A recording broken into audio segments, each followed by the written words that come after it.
தூத்துக்குடி விளாத்திக்குளம்ல இந்த பாப்பா 10ஆவதுல 495 மார்க் வாங்கியிருக்குங்க. அந்த குழந்தைக்கு நடந்த அந்த அக்கிரமத்தில் பெரிய குற்றச்சாட்டு யார் மேலே தெரியுமா? காவல்துறை மேலே. ஏன்னா குழந்தை காணாமல் போச்சுன்னு போய் கம்ப்ளைண்ட் கொடுத்துருக்காங்க. கம்ப்ளைண்ட் எடுக்க மாட்டேன்னு சொல்லியிருக்கிறாங்க காவல்துறையில்.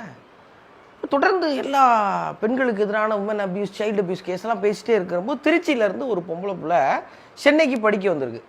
படிச்சுட்டு இருக்கிறப்பல ப்ராஜெக்டுக்காக இந்த பிள்ளைக்கு யாரோ ஃபோனில் இந்த பிள்ளையோட ஃபோட்டோவெல்லாம் மாஃப் பண்ணி தப்பாக அமைச்சிருக்கிறாங்க. இந்த பொண்ணு ஒரு நாள் அந்த தங்கியிருந்த இடத்துலேருந்து வெளியில் வந்து ஆட்டோக்காக வெயிட் பண்ணும்போது காரில் யாரோ கும்பலாக வந்து இந்த பொண்ணை அந்த காருக்குள்ளே கடத்தி ஏதோ மயக்கம் மருந்து முகத்தில் போட்டு ஒரு மணி நேரம் கழித்து அந்த பொண்ணை இறக்கி விட்டுருக்குறாங்க. மருத்துவமனைக்கு போய் பார்த்தா அந்த பொண்ணு பாலியல் ரீதியாக துன்புறுத்தப்பட்டதாக அந்த பொண்ணு நினச்சி போய் காவல்துறையில் புகார் கொடுத்துருக்காங்க.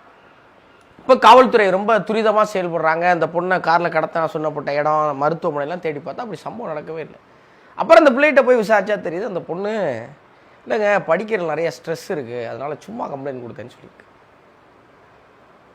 அவன் கொதிச்சு போய் அவன் செத்துக்கிட்டு இருக்கான். அந்த மாதிரி செய்திகளை கேட்டு ஒரு பொய்யான புகாரை ஒரு பொம்பளை பிள்ளை கொடுத்துச்சுங்கிற செய்தியை கேட்கும்போது எவ்வளோ வேதனையாக இருக்குது. கேரளாவில் ஒரு ஆள் செத்தே போனேன்.